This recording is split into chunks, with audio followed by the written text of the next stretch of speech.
ನಮಸ್ಕಾರ ಬಂಧುಗಳೇ. ಸುದರ್ಶನ ಚಕ್ರದೇವರು ಶ್ರೀಹರಿದೇವರ ಶಕ್ತಿಶಾಲಿ ಶಸ್ತ್ರ.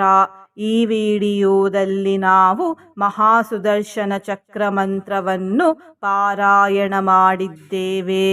ಈ ಮಂತ್ರವನ್ನು ಶ್ರದ್ಧಾಭಕ್ತಿಯಿಂದ ಪೂರ್ತಿ 108 ಬಾರಿ ಪಾರಾಯಣ ಅಥವಾ ಶ್ರವಣ ಮಾಡಿದರೆ ದುಷ್ಟಶಕ್ತಿ, ಶತ್ರು ಮತ್ತು ಸಂಕಟಗಳಿಂದ ರಕ್ಷಣೆ ಸಿಗುತ್ತದೆ. ಯಾವುದೇ ರೀತಿಯ ಅನಿಷ್ಟಗಳು ಹತ್ತಿರವೂ ಬರುವುದಿಲ್ಲ. ಪಾಪಗಳೆಲ್ಲ ಪರಿಹಾರವಾಗುತ್ತವೆ, ಕಷ್ಟಗಳು ದೂರವಾಗುತ್ತವೆ ಮತ್ತು ಜೀವನವು ನಿಶ್ಚಿಂತೆಯಿಂದ ಕೂಡಿರುತ್ತದೆ. ಇಂದಿನ ಮನೆಮದ್ದು ಹೀಗಿದೆ. ಜ್ವರ ಬಂದು ಕಂಠದಲ್ಲಿ ಕಫ ಕಟ್ಟಿದಾಗ ಈ ಮನೆಮದ್ದನ್ನು ಉಪಯೋಗಿಸಿ. 2 ಲೋಟ ನೀರನ್ನು ತೆಗೆದುಕೊಂಡು ಅದನ್ನು ಚೆನ್ನಾಗಿ ಬಿಸಿ ಮಾಡಿ. ನಂತರ ಆ ನೀರಿಗೆ 4 ಕಾಳು ಕರಿಮೆಣಸು, 1 ಚಮಚ ಜೀರಿಗೆ ಹಾಗೂ 10 ತುಳಸಿಯ ಎಲೆಯನ್ನು ಹಾಕಿ ಚೆನ್ನಾಗಿ ಬಿಸಿ ಮಾಡಿ ಕಷಾಯವನ್ನು ತಯಾರಿಸಿಕೊಳ್ಳಿ. ಈ ಕಷಾಯವನ್ನು ಸೇವಿಸಿದರೆ ಜ್ವರವು ಕಡಿಮೆಯಾಗುತ್ತದೆ ಮತ್ತು ಕಂಠದಲ್ಲಿರುವ ಕಫವೂ ಕೂಡ ಕರಗುತ್ತದೆ. ಬಂಧುಗಳೇ, ನೀವು ಚಾನಲಿಗೆ ಹೊಸದಾಗಿ ಬಂದಿದ್ದರೆ ಚಾನಲ್ ಅನ್ನು ಸಬ್ಸ್ಕ್ರೈಬ್ ಮಾಡಿ, ಹತ್ತಿರ ಇರುವ ಬೆಲ್ ಬಟನ್ ಪ್ರೆಸ್ ಮಾಡಿ, ಆಲ್ ಅನ್ನುವ ಆಪ್ಷನ್ ಅನ್ನು ಸಿಲೆಕ್ಟ್ ಮಾಡಿ. ನೀವು ಸಬ್ಸ್ಕ್ರೈಬ್ ಮಾಡಿದರೆ ನಮಗೂ ಇನ್ನೂ ಹೆಚ್ಚು ವಿಡಿಯೋ ಮಾಡಲು ಸ್ಫೂರ್ತಿ ಸಿಗುತ್ತದೆ ಮತ್ತು ನಿಮಗೂ ನಮ್ಮ ಹೊಸ ವಿಡಿಯೋ ಅಪ್ಲೋಡ್ ಆದ ತಕ್ಷಣವೇ ಸಿಗುತ್ತದೆ. ಮಂತ್ರಶ್ರವಣ ಮಾಡುವಾಗ ನಮೋ ಮಹಾಸುದರ್ಶನ ಚಕ್ರದೇವರೇ ಎಂದು ಕಮೆಂಟ್ ಮಾಡಿ ಬಂಧುಗಳೇ. ಮಂತ್ರ ಪಾರಾಯಣವನ್ನು ಶುರು ಮಾಡೋಣ. ಯದಿ ನೋ ಭಗವಾನ್ ಪ್ರೀತಃ ಏಕಃ ಸರ್ವಗುಣಾಶ್ರಯಃ ಸರ್ವಭೂತಾತ್ಮ ಭಾವೇನ ದ್ವಿಜೋ ಭವತು ವಿಜ್ವರಃ. ಯದಿ ನೋ ಭಗವಾನ್ ಪ್ರೀತಃ ಏಕಃ ಸರ್ವಗುಣಾಶ್ರಯಃ ಸರ್ವಭೂತಾತ್ಮ ಭಾವೇನ ದ್ವಿಜೋ ಭವತು ವಿಜ್ವರಃ. ಯದಿ ನೋ ಭಗವಾನ್ ಪ್ರೀತಃ ಏಕಃ ಸರ್ವಗುಣಾಶ್ರಯಃ ಸರ್ವಭೂತಾತ್ಮ ಭಾವೇನ ದ್ವಿಜೋ ಭವತು ವಿಜ್ವರಃ. ಯದಿ ನೋ ಭಗವಾನ್ ಪ್ರೀತಃ ಏಕಃ ಸರ್ವಗುಣಾಶ್ರಯಃ ಸರ್ವಭೂತಾತ್ಮ ಭಾವೇನ ದ್ವಿಜೋ ಭವತು ವಿಜ್ವರಃ. ಯದಿ ನೋ ಭಗವಾನ್ ಪ್ರೀತಃ ಏಕಃ ಸರ್ವಗುಣಾಶ್ರಯಃ ಸರ್ವಭೂತಾತ್ಮ ಭಾವೇನ ದ್ವಿಜೋ ಭವತು ವಿಜ್ವರಃ. ಯದಿ ನೋ ಭಗವಾನ್ ಪ್ರೀತಃ ಏಕಃ ಸರ್ವಗುಣಾಶ್ರಯಃ ಸರ್ವಭೂತಾತ್ಮ ಭಾವೇನ ದ್ವಿಜೋ ಭವತು ವಿಜ್ವರಃ. ಯದಿ ನೋ ಭಗವಾನ್ ಪ್ರೀತಃ ಏಕಃ ಸರ್ವಗುಣಾಶ್ರಯಃ ಸರ್ವಭೂತಾತ್ಮ ಭಾವೇನ ದ್ವಿಜೋ ಭವತು ವಿಜ್ವರಃ. ಯದಿ ನೋ ಭಗವಾನ್ ಪ್ರೀತಃ ಏಕಃ ಸರ್ವಗುಣಾಶ್ರಯಃ ಸರ್ವಭೂತಾತ್ಮ ಭಾವೇನ ದ್ವಿಜೋ ಭವತು ವಿಜ್ವರಃ. ಯದಿ ನೋ ಭಗವಾನ್ ಪ್ರೀತಃ ಏಕಃ ಸರ್ವಗುಣಾಶ್ರಯಃ ಸರ್ವಭೂತಾತ್ಮ ಭಾವೇನ ದ್ವಿಜೋ ಭವತು ವಿಜ್ವರಃ. ಯದಿ ನೋ ಭಗವಾನ್ ಪ್ರೀತಃ ಏಕಃ ಸರ್ವಗುಣಾಶ್ರಯಃ ಸರ್ವಭೂತಾತ್ಮ ಭಾವೇನ ದ್ವಿಜೋ ಭವತು ವಿಜ್ವರಃ. ಯದಿ ನೋ ಭಗವಾನ್ ಪ್ರೀತಃ ಏಕಃ ಸರ್ವಗುಣಾಶ್ರಯಃ ಸರ್ವಭೂತಾತ್ಮ ಭಾವೇನ ದ್ವಿಜೋ ಭವತು ವಿಜ್ವರಃ. ಯದಿ ನೋ ಭಗವಾನ್ ಪ್ರೀತಃ ಏಕಃ ಸರ್ವಗುಣಾಶ್ರಯಃ ಸರ್ವಭೂತಾತ್ಮ ಭಾವೇನ ದ್ವಿಜೋ ಭವತು ವಿಜ್ವರಃ. ಯದಿ ನೋ ಭಗವಾನ್ ಪ್ರೀತಃ ಏಕಃ ಸರ್ವಗುಣಾಶ್ರಯಃ सर्वभूतात्मभावेन द्विजो भवतु विज्वरः यदि नो भगवान् प्रीतः एकः सर्वगुणाश्रयः सर्वभूतात्मभावेन द्विजो भवतु विज्वरः यदि नो भगवान् प्रीतः एकः सर्वगुणाश्रयः सर्वभूतात्मभावेन द्विजो भवतु विज्वरः यदि नो भगवान् प्रीतः एकः सर्वगुणाश्रयः सर्वभूतात्मभावेन द्विजो भवतु विज्वरः यदि नो भगवान् प्रीतः एकः सर्वगुणाश्रयः सर्वभूतात्मभावेन द्विजो भवतु विज्वरः यदि नो भगवान् प्रीतः एकः सर्वगुणाश्रयः सर्वभूतात्मभावेन द्विजो भवतु विज्वरः यदि नो भगवान् प्रीतः एकः सर्वगुणाश्रयः सर्वभूतात्मभावेन द्विजो भवतु विज्वरः यदि नो भगवान् प्रीतः एकः सर्वगुणाश्रयः सर्वभूतात्मभावेन द्विजो भवतु विज्वरः यदि नो भगवान् प्रीतः एकः सर्वगुणाश्रयः सर्वभूतात्मभावेन द्विजो भवतु विज्वरः यदि नो भगवान् प्रीतः एकः सर्वगुणाश्रयः सर्वभूतात्मभावेन द्विजो भवतु विज्वरः यदि नो भगवान् प्रीतः एकः सर्वगुणाश्रयः सर्वभूतात्मभावेन द्विजो भवतु विज्वरः यदि नो भगवान् प्रीतः एकः सर्वगुणाश्रयः सर्वभूतात्मभावेन द्विजो भवतु विज्वरः यदि नो भगवान् प्रीतः एकः सर्वगुणाश्रयः सर्वभूतात्मभावेन द्विजो भवतु विज्वरः यदि नो भगवान् प्रीतः एकः सर्वगुणाश्रयः सर्वभूतात्मभावेन द्विजो भवतु विज्वरः यदि नो भगवान् प्रीतः एकः सर्वगुणाश्रयः सर्वभूतात्मभावेन द्विजो भवतु विज्वरः यदि नो भगवान् प्रीतः एकः सर्वगुणाश्रयः सर्वभूतात्मभावेन द्विजो भवतु विज्वरः यदि नो भगवान् प्रीतः एकः सर्वगुणाश्रयः सर्वभूतात्मभावेन द्विजो भवतु विज्वरः यदि नो भगवान् प्रीतः एकः सर्वगुणाश्रयः सर्वभूतात्मभावेन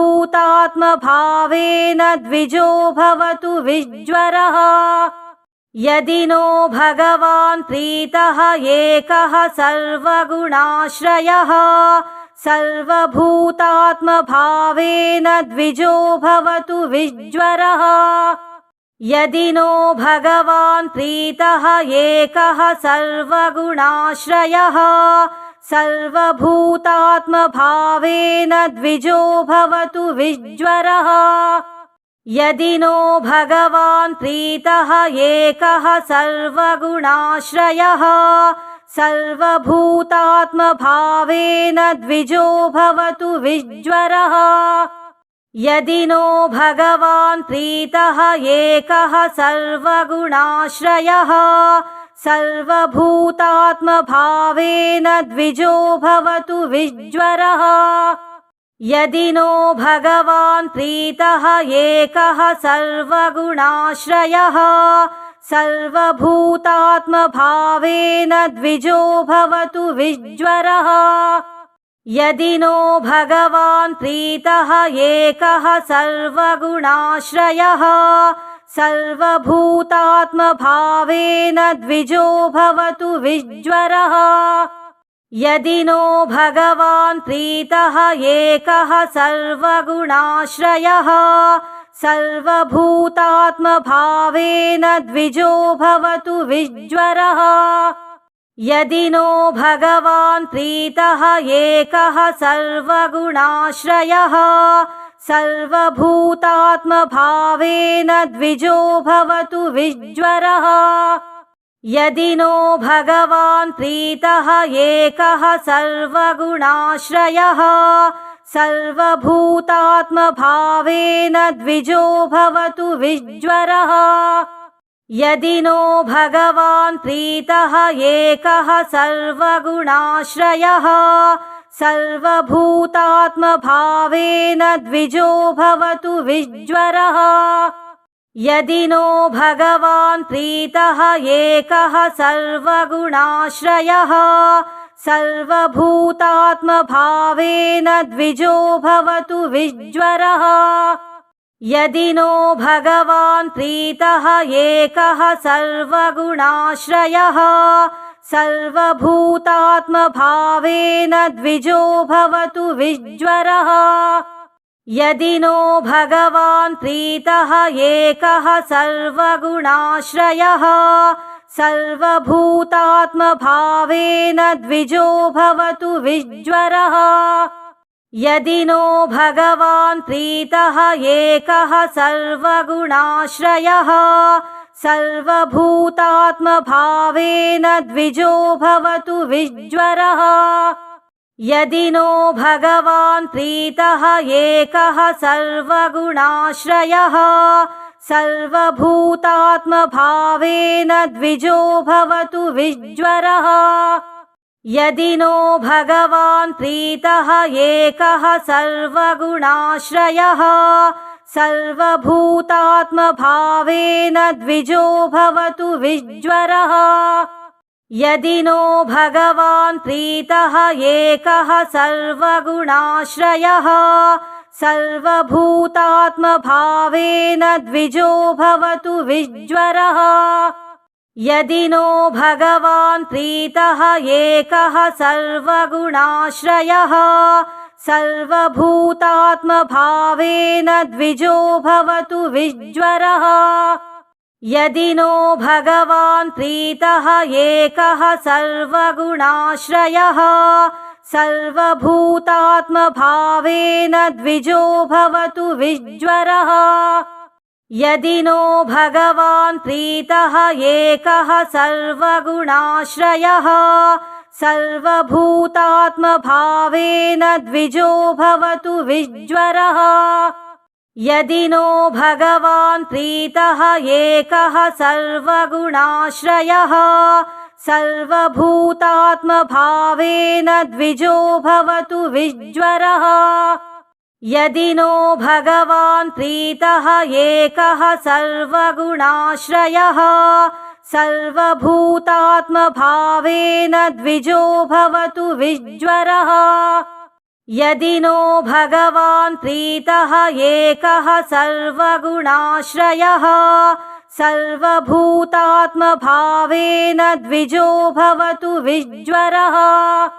यदि नो भगवान् प्रीतः एकः सर्वगुणाश्रयः सर्वभूतात्मभावेन द्विजो भवतु विज्वरः। यदि नो भगवान् प्रीतः एकः सर्वगुणाश्रयः सर्वभूतात्मभावेन द्विजो भवतु विज्वरः। यदि नो भगवान् प्रीतः एकः सर्वगुणाश्रयः सर्वभूतात्मभावेन द्विजो भवतु विज्वरः। यदि नो भगवान् प्रीतः एकः सर्वगुणाश्रयः सर्वभूतात्मभावेन द्विजो भवतु विज्वरः। यदि नो भगवान् प्रीतः एकः सर्वगुणाश्रयः सर्वभूतात्मभावेन द्विजो भवतु विज्वरः यदि नो भगवान् प्रीतः एकः सर्वगुणाश्रयः सर्वभूतात्मभावेन द्विजो भवतु विज्वरः यदि नो भगवान् प्रीतः एकः सर्वगुणाश्रयः सर्वभूतात्मभावेन द्विजो भवतु विज्वरः यदि नो भगवान् प्रीतः एकः सर्वगुणाश्रयः सर्वभूतात्मभावेन द्विजो भवतु विज्वरः यदि नो भगवान् प्रीतः एकः सर्वगुणाश्रयः सर्वभूतात्मभावेन द्विजो भवतु विज्वरः यदि नो भगवान् प्रीतः एकः सर्वगुणाश्रयः सर्वभूतात्मभावेन द्विजो भवतु विज्वरः यदि नो भगवान् प्रीतः एकः सर्वगुणाश्रयः सर्वभूतात्मभावेन द्विजो भवतु विज्वरः यदि नो भगवान् प्रीतः एकः सर्वगुणाश्रयः सर्वभूतात्मभावेन द्विजो भवतु विज्वरः यदि नो भगवान् प्रीतः एकः सर्वगुणाश्रयः सर्वभूतात्मभावेन द्विजो भवतु विज्वरः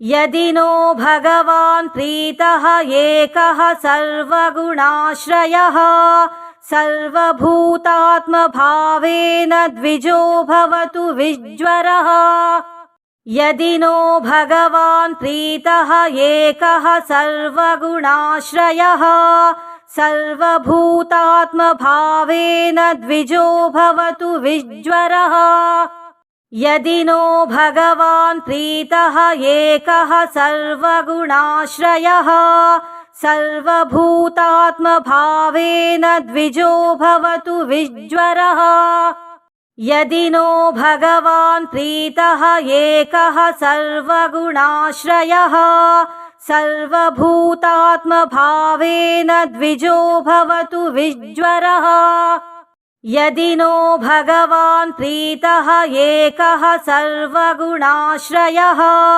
सर्वभूतात्मभावेन द्विजो भवतु विज्वरः यदि नो भगवान् प्रीतः एकः सर्वगुणाश्रयः सर्वभूतात्मभावेन द्विजो भवतु विज्वरः यदि नो भगवान् प्रीतः एकः सर्वगुणाश्रयः सर्वभूतात्मभावेन द्विजो भवतु विज्वरः यदि नो भगवान् प्रीतः एकः सर्वगुणाश्रयः सर्वभूतात्मभावेन द्विजो भवतु विज्वरः यदि नो भगवान् प्रीतः एकः सर्वगुणाश्रयः सर्वभूतात्मभावेन द्विजो भवतु विज्वरः यदि नो भगवान् प्रीतः एकः सर्वगुणाश्रयः सर्वभूतात्मभावेन द्विजो भवतु विज्वरः यदि नो भगवान् प्रीतः एकः सर्वगुणाश्रयः सर्वभूतात्मभावेन द्विजो भवतु विज्वरः यदि नो भगवान् प्रीतः एकः सर्वगुणाश्रयः सर्वभूतात्मभावेन द्विजो भवतु विज्वरः यदि नो भगवान् प्रीतः एकः सर्वगुणाश्रयः सर्वभूतात्मभावेन द्विजो भवतु विज्वरः यदि नो भगवान् प्रीतः एकः सर्वगुणाश्रयः सर्वभूतात्मभावेन द्विजो भवतु विज्वरः यदि नो भगवान् प्रीतः एकः सर्वगुणाश्रयः सर्वभूतात्मभावेन द्विजो भवतु विज्वरः। यदि नो भगवान् प्रीतः एकः सर्वगुणाश्रयः सर्वभूतात्मभावेन द्विजो भवतु विज्वरः। यदि नो भगवान् प्रीतः एकः सर्वगुणाश्रयः सर्वभूतात्मभावेन द्विजो भवतु विज्वरः। यदि नो भगवान् प्रीतः एकः सर्वगुणाश्रयः सर्वभूतात्मभावेन द्विजो भवतु विज्वरः। यदि नो भगवान् प्रीतः एकः सर्वगुणाश्रयः सर्वभूतात्मभावेन द्विजो भवतु विज्वरः। यदि नो भगवान् प्रीतः एकः सर्वगुणाश्रयः सर्वभूतात्मभावेन द्विजो भवतु विज्वरः। यदि नो भगवान् प्रीतः एकः सर्वगुणाश्रयः सर्वभूतात्मभावेन द्विजो भवतु विज्वरः। यदि नो भगवान् प्रीतः एकः सर्वगुणाश्रयः सर्वभूतात्मभावेन द्विजो भवतु विज्वरः। यदि नो भगवान् प्रीतः एकः सर्वगुणाश्रयः सर्वभूतात्मभावेन द्विजो भवतु विज्वरः। यदि नो भगवान् प्रीतः एकः सर्वगुणाश्रयः सर्वभूतात्मभावेन द्विजो भवतु विज्वरः। यदि नो भगवान् प्रीतः एकः सर्वगुणाश्रयः सर्वभूतात्मभावेन द्विजो भवतु विज्वरः। यदि नो भगवान् प्रीतः एकः सर्वगुणाश्रयः सर्वभूतात्मभावेन द्विजो भवतु विज्वरः। यदि नो भगवान् प्रीतः एकः सर्वगुणाश्रयः सर्वभूतात्मभावेन द्विजो भवतु विज्वरः। यदि नो भगवान् प्रीतः एकः सर्वगुणाश्रयः सर्वभूतात्मभावेन द्विजो भवतु विज्वरः।